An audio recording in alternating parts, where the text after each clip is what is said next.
já tem programação de cinema? Você vai sempre ao cinema no fim de semana? O que você vai ver esse fim de semana? Eu pretendo ir à mostra, né, de documentário, Afinal de contas, é é tudo tudo verdade, né? verdade, e pretendo também ver um filme que eu esqueci agora, mas... Ah, o filme do Jim Jarmusch, que é esse pai, mãe, irmã e irmão, que é um filme que ganhou o Festival de Veneza. Então deve ser o filme, o Jim Jarmusch é maravilhoso e esse, então, como ele ganhou esse festival, deve ser um filme que vale a pena ser assistido. E você, Zanin, quantos filmes você vai ver no festival de É Tudo Verdade essa semana, hein? Boa Alô, tarde alô, para você. alô? Oi, Zanin. Alô? Tô ligado aqui, não? Não, Vocês acho estão que me ele não está ouvindo? nos ouvindo. Tô te ouvindo. Você estava ouvindo a Laura, Zanin? Tava ouvindo a Laura, sim. Então, quero saber quantos filmes você vai ver nesse fim de semana. Cara, eu vou fazer entre 3 e 4, que eu não tô aguentando mais. Depois, você sabe que depois dos 35 a gente... Mas eu vou ver uma média de 4 filmes por dia, porque exatamente por causa do festival de documentários que eu não perco nunca, né? Porque é um festival, a gente já pode começar a falar sobre ele, né, Eduardo? Podemos, claro. É um festival muito legal, é um festival que já está na sua 31ª edição esse ano, né? O tempo passa, como dizia o antigo locutor, não sei se você O é do Fiore seu tempo, do Giliotti. Fiore. O tempo Oh, passa, torcida brasileira. fiz jogo Parece com que ele na foi Rádio ontem. Bandeirantes. Eu também sou um senhor. Pois é. Pensa que o quê? É. Então, e parece que foi ontem mesmo que o Amir Labak, nosso colega de jornalista, tal, fundou esse festival de documentários, e eu falei, puxa, uma grande iniciativa, porque a gente não tinha nada no gênero na época aqui, mas ele vai ter muita dificuldade, porque, afinal de contas, as pessoas não estão acostumadas a sair de suas casas para ver documentários e tal, não sei o quê, e essa iniciativa dele chega à sua 31ª edição, assim, cheia de saúde, com um monte de filmes, que a gente vai falar alguma coisa sobre eles, afinal o festival está apenas no começo, né? E ele traz nada menos do que 75 filmes na edição desse ano, de 25 países diferentes, né? Ele tem várias mostras, Edu e Laura. Tem a mostra de curtas e de longas metragens, tanto nacional quanto internacional. Tem uma mostra de filmes que se chama Estado das Coisas, que são as coisas do mundo, né? Tem uma retrospectiva de uma diretora chamada Vivian Osterhard, que é muito interessante, de quem eu não conhecia a obra, e ontem, pela primeira vez, tomei contato com um dos filmes dela. Então, ela está aqui no Brasil, uma senhora de 80 anos, nascida em Nova York, e que fala português como eu e vocês, né? É um negócio absolutamente impressionante, né? Ela passou uma parte da infância dela aqui e visita regularmente o país, né? E ela é uma senhora muito simpática, e eu assisti a um filme dela ontem e fiquei muito bem impressionado, porque é um filme sobre uma personagem também norte-americana que veio ao Brasil, chama a poeta, a grande poeta americana Elizabeth Bishop, que morou décadas aqui no Brasil, teve um relacionamento assim muito intenso com a Lota Macedo Soares, a arquiteta, que foi uma das criadoras, talvez a principal criadora do que hoje a gente conhece, aquela maravilha no Rio de Janeiro, que é o Parque do Flamengo, né? Que era uma área que estava destinada à especulação imobiliária e, através de muita pressão política e muita discussão, conseguiu ser destinada ao público, ao povo, e hoje é um lugar de lazer maravilhoso. Quem conhece o Rio de Janeiro, eu sempre que vou ao Rio de Janeiro, gosto de dar um passeio no Parque do Flamengo. Quando eu ia a serviço mais frequentemente ao Rio, eu ficava hospedado no Hotel Novo Mundo, que já nem Uhum. existe mais, e que é na cara do Parque do Flamengo. Então, antes de começar a trabalhar, eu sempre arranjava um jeito de dar uma caminhada. Enfim, é, é uma história que até recebeu um tratamento ficcional do Bruno Barreto, um filme de 2012, não sei se vocês assistiram, chamado Flores Raras, né? que fala desse relacionamento dessas duas mulheres, tinha a Glória Pires no papel da Lota. Enfim, essa é uma documentarista que vale muito a pena a gente conhecer. Amanhã, no sábado, ela vai dar na Cinemateca uma masterclass, vai dar uma aula, né, e com perguntas e respostas no final. Todo mundo está convidado, deve ser muito bom. Eu vou fazer esforço para ir amanhã também à Cinemateca para assistir a aula dessa mulher. Vai ser muito bacana. Enfim, é Uhum. uma das atrações aí do É Tudo Verdade, mas que tem outras também, né? Deixa eu Eu perguntar só vou aqui. destacar. Fala, querido. Antes de você fazer o destaque, só, Laura vai assistir onde? Vai onde? Já sabe? Não, eu não sei, eu tô vendo aqui, MS tá passando, enfim, tem vários lugares aí. Então vamos lá. Zanin, bota o cardápio aí para a Laura também poder escolher, junto com as nossas espectadoras, os lugares em que ela vai para assistir o É Tudo Verdade.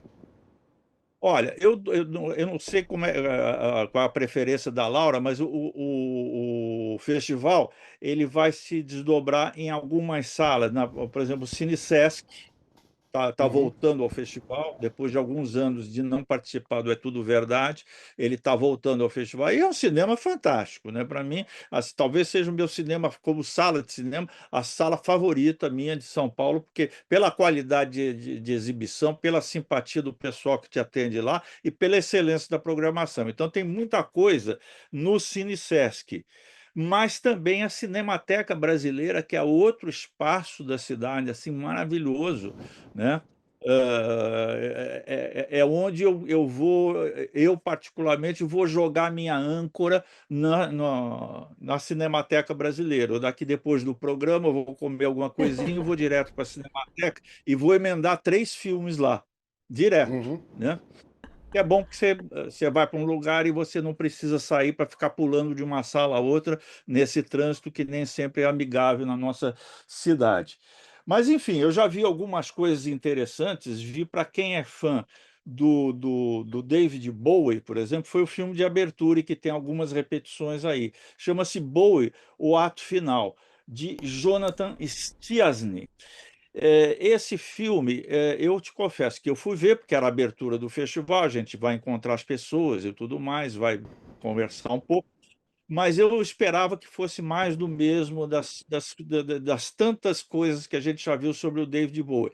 Mas esse filme, ele é original, ele pega a parte final da carreira do Bowie, quando ele estava já um pouco desacreditado, e ele é atingido, ele é vítima de problemas de saúde, e ele consegue dar a volta por cima na década final de vida dele e fazer coisas extraordinárias, como a participação dele no festival de Glastonbury, que diz que foi antológica, e o álbum dele, Black Star, que é um marco da música pop, da música em geral, né? E tem uma aspa interessante desse diretor que ele diz assim: o capítulo final de David Bowie não foi um fim, foi uma ressurreição. E é verdade, o filme acompanha esse capítulo final e, através de depoimentos de muita gente que o conheceu e das pessoas que tocaram com ele, da banda dele, né? E é um documentário bastante diferente nesse sentido de não flagrar os anos de sucesso, tal, mas flagrar essa volta por cima dele justamente na etapa final da existência biológica dele. É muito interessante o documentário.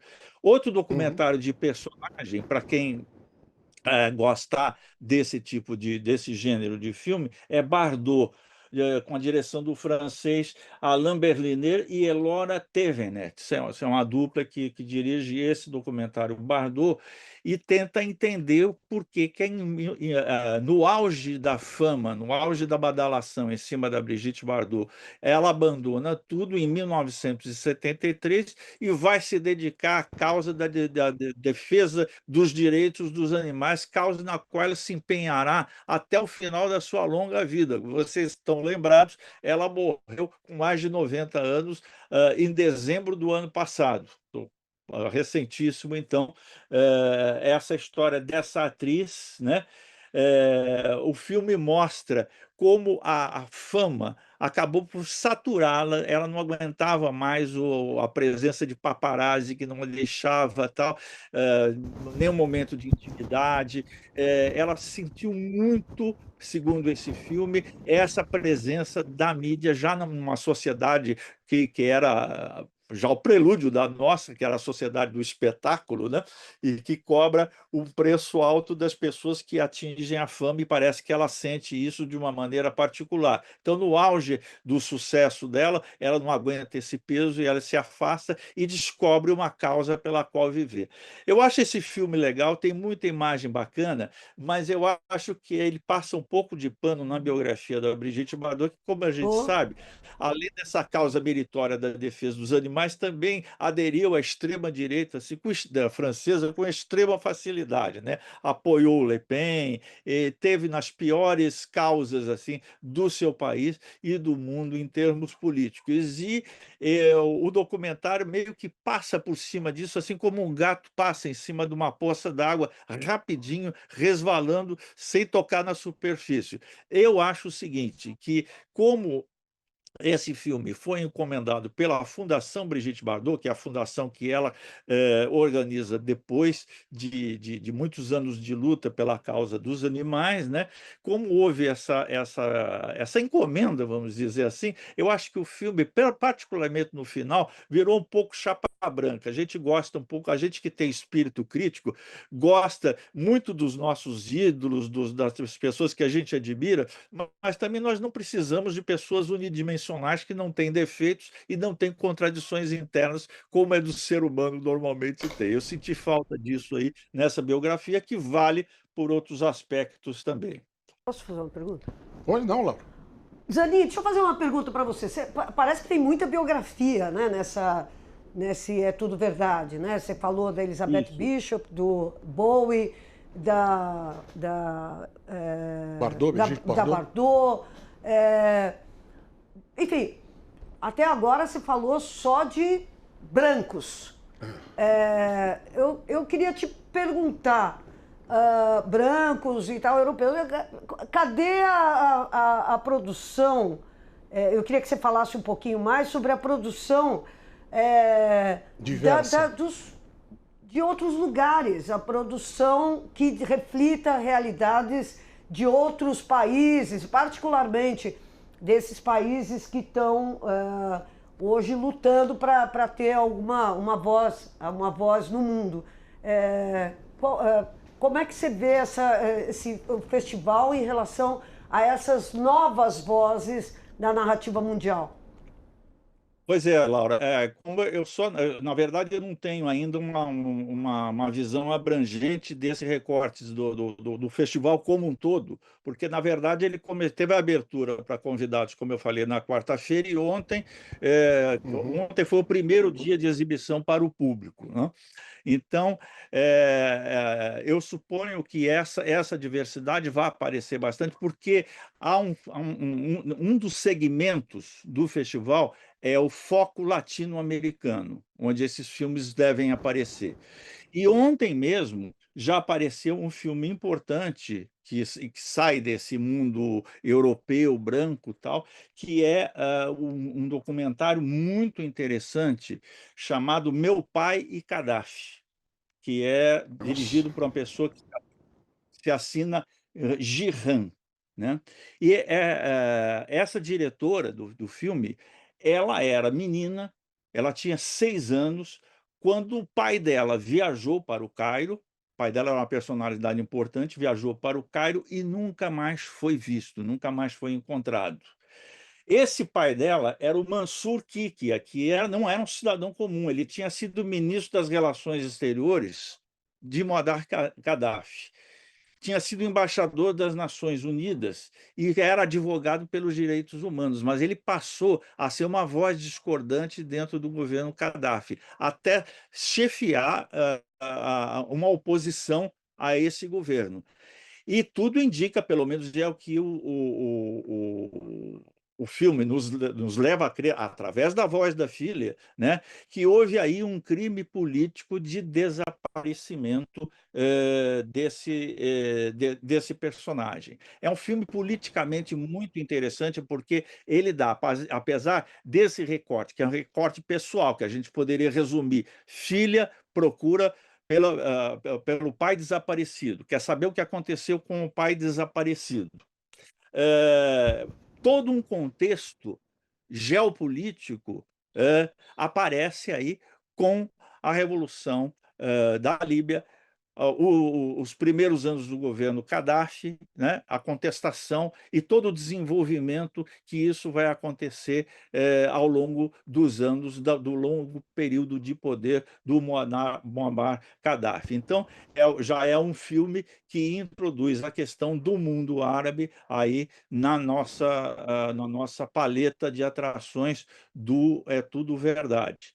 E emendando com essa atração, o último filme que eu vi ontem à noite já foi sobre essa questão do desaparecimento, que é um filme que não pode ser perdido, que chama-se Atlas do Desaparecimento, que é um filme espanhol de Manuel Correia, que é sobre os desaparecidos assassinados na Guerra Civil Espanhola, durante a Guerra Civil Espanhola, pelos franquistas, né?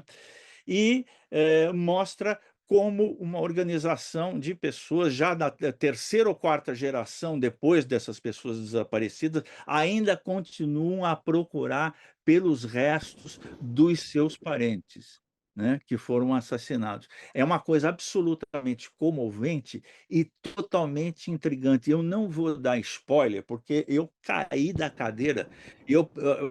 Quando o filme foi chegando ao seu final, e expõe o local onde grande parte desses restos mortais está escondido. Eu imagino que para os espanhóis isso não seja nenhum mistério, que saiu na imprensa espanhola muito, depois eu pesquisei.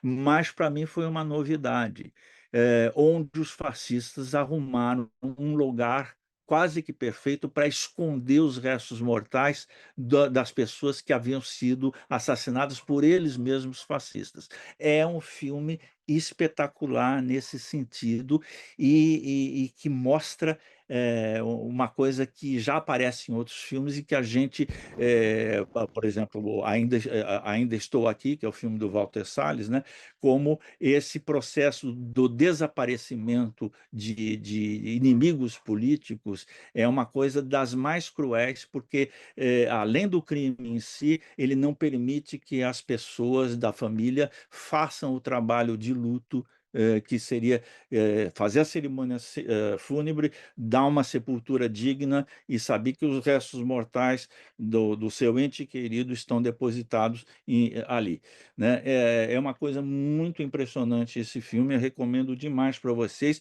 mas é um filme pesado. Tem Como que chama? fazer essa ressalva. Repetir o nome, por favor, Luiz. Atlas do Desaparecimento, um filme espanhol dirigido por Manuel Correia. Uhum. O que mais que você separou daquilo que você já viu ou daquilo que você pretende ver? Você pode nos trazer? Olha, eu já falei não, acho que basicamente do É Tudo Verdade, Uhum. eu já falei tudo que eu vi. Certo. Eu estou com Uhum. expectativa muito grande, na parte brasileira, que eu vou ver hoje à tarde, exatamente. É o filme que eu vou ver agora às 16h, que é um documentário sobre o cineasta Fernando Cone Campos, né, que foi um cineasta já falecido, muito importante, autor de clássicos do cinema brasileiro, como O Mágico e o Delegado, e tem esse documentário sobre a obra dele, sobre a trajetória dele. Estou muito curioso para ver esse filme, que será apresentado hoje às 16h na Cinemateca. Quem quiser encontrar comigo, será um prazer tomar um café lá na sala Cinemateca. O festival, só deixa eu dar umas informações finais sobre o festival. Ele vai até o dia 19, né? As entradas são gratuitas em todas as salas, pessoa tem que chegar e pegar os ingressos 1 hora antes da sessão, é tudo gratuito. As informações estão todas muito bem num site muito bem estruturado, chamado www.etudoverdade, tudo junto.com.br. Vocês encontram todas as sessões, as repetições dos filmes, os locais e também as partes, vamos dizer, não audiovisuais do festival, que são as mesas redondas, debates e masterclass, como eu falei, que acontecem no sábado amanhã, também na Cinemateca Brasileira. Legal. Vamos dar uma passada pelas estreias, Anin? Para fora do Vamos lá. festival? Para além do festival? É. Olha, para mim, a estreia principal. Eu recomendo também muito o filme que a Laura falou, Pai, Mãe, Irmã, Irmão, que é um filme maravilhoso do Jim Jarmusch. Mas, para mim, a estreia principal é esse aqui, O Mago do Kremlin, principalmente para quem gosta de política e de filme político, eu recomendo vivamente. É um filme dirigido pelo Olivier Assayas, que é um cineasta francês que também tem a predileção por filmes políticos. Ele fez esse cara, gente, eu não sei se vocês viram essa minissérie em 3 capítulos sobre Carlos, o chamado Carlos o Chacal, que era o guerrilheiro, venezuelano, né, que é uma obra-prima. Infelizmente, eu acho que ele não está mais disponível no nosso streaming. Já esteve, mas eu agora dei uma procura e não encontrei mais. Mas é uma maravilha de filme. Se vocês encontrarem ou se ele voltar, não deixem de ver esse filme. Ele fez um filme chamado Depois de Maio, para saber o que tinha acontecido com a geração de maio de 68 na França, depois que o sonho, vamos dizer assim, havia acabado, entre aspas. E fez uma adaptação de um livro do nosso querido Fernando Moraes, o livro se chama Os Últimos Soldados da Guerra Fria, que é um livro sobre Cuba, né? Sobre como Cuba estava sendo vítima de ataques terroristas, né? E como o serviço secreto cubano faz infiltrar agentes dos Estados Unidos para descobrir quem comandava esses atentados e poder se defender contra eles. É um filme fantástico, esse filme é facilmente encontrável também. E agora ele faz uma adaptação desse livro chamado O Mago do Kremlin, que é um livro escrito por um cara chamado Giuliani da Empoli. Não sei se vocês leram, esse cara é um cientista político, né? Ele fez escreveu um livro que teve muita influência recente, chamado Os Engenheiros do Caos, que são esses caras que fazem esse tipo de política disruptiva, são conselheiros desse tipo de política disruptiva, que leva a situações de caotização social nos países e beneficiam extremamente, né, a extrema-direita. São políticas de desinformação, né, voltadas para o benefício da extrema-direita. Esse livro é muitíssimo interessante. E ele pega um dos casos desses conselheiros do caos, que teria sido conselheiro do Vladimir Putin na época da ascensão ao poder do Putin, né? Na verdade, ele faz um personagem ficcional, que ele chama de Vadim Baranov, que é interpretado pelo Paul Dano, e que é inspirado nesse personagem real, que é o Vladislav Surkov, que é um cara que era promotor cultural, artista de vanguarda, e ele é cooptado pelo poder para se transformar num conselheiro conselheiro político mesmo, do Vladimir Putin. E a história é absolutamente sensacional. Você tem que. Eu tive uma certa reação contrária ao entrar ao filme, porque ele é todo falado em inglês. E fica muito estranho você ouvir o Putin falando em inglês, conversando em inglês.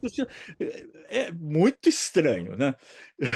Agora, se você suplantar essa dificuldade inicial, você se entregar ao filme, né, você vai ver um filme de reflexão política que é muito bom, Quem interpreta o Putin, eu devo dizer que interpreta muito bem, tirando esse fato de falar um inglês perfeito, é o Jude Law, o ator Jude Law. Uhum. Ele fica até meio parecido fisicamente com o Putin, o jeito de andar e tal, mas é falando em inglês.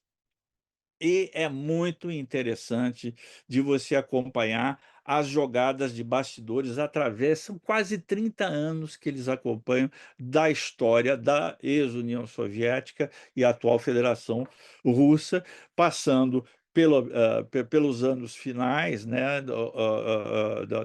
da União Soviética, o caótico governo do Yeltsin, né, até chegar, no Vladimir Putin, né, que, segundo a interpretação dessas pessoas, e parece que tem uma certa, veracidade histórica, né, era um cara escolhido pela oligarquia dominante, então, né, os milionários, bilionários do dia para a noite, né, e que, seria facilmente manipulável. E ele acaba levando ao poder e engoliu todos eles, inclusive uma pessoa que você particularmente, Edu, que acompanha futebol, como eu, deve conhecer, que é um cara chamado Boris Berezovsky, Sim, foi dono de vários e clubes, tal.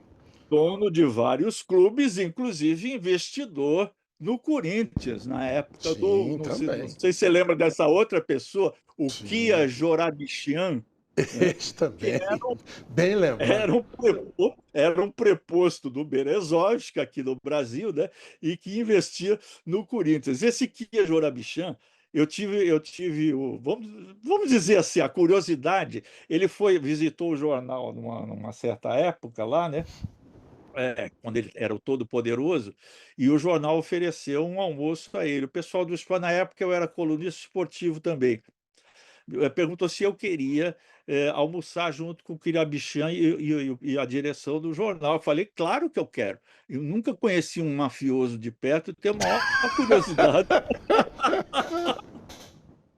e foi muito Muito bom. interessante. Mas tirando essa parte aí, o Berezovsky aparece no filme, né, com o nome próprio dele, e ele teria sido o principal artífice da ascensão ao poder dessa pessoa facilmente manipulável, que se chama Uhum. Vladimir Putin.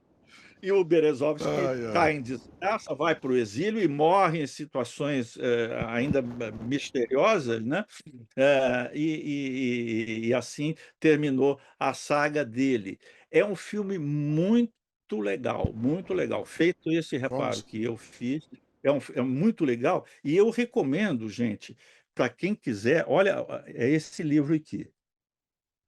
Mago do Kremlin. Vamos a ele. É, olha, Aliás, é um Zanin, livraço, gente, é um livraço. vou Como é que libertar estamos de você e tempo a aí? Lauda. Não, então, vou libertar Hã? você e a Lauda, porque vocês têm que ir para a Cinemateca e para os outros cinemas que estão recebendo o festival, ou então qualquer cinema da cidade, né? Dizendo que é meu amigo e pagando os 20 e poucos reais lá, vocês entram em Não, mas qualquer cinema da não tem cidade. que pagar. Tá? Para ir na mostra não tem que Não, pagar. na mostra não, mas E nas outra estreias. coisa legal que o Zanin não falou, mas que eu, como consumidora, é o negócio, a pipoca do Cine Sesc é baratíssima, R$ 2, vale muito Vamos a a pena, ela. é um lugar sensacional. Vamos a ela. Zanin, muito obrigado como sempre. Lindamente vestido com a camisa da Holanda. Bom festival para você, a gente fala na sexta-feira. Beijo para vocês, beijo para todo mundo, até sexta aí. Laura, a frase de sempre, até segunda.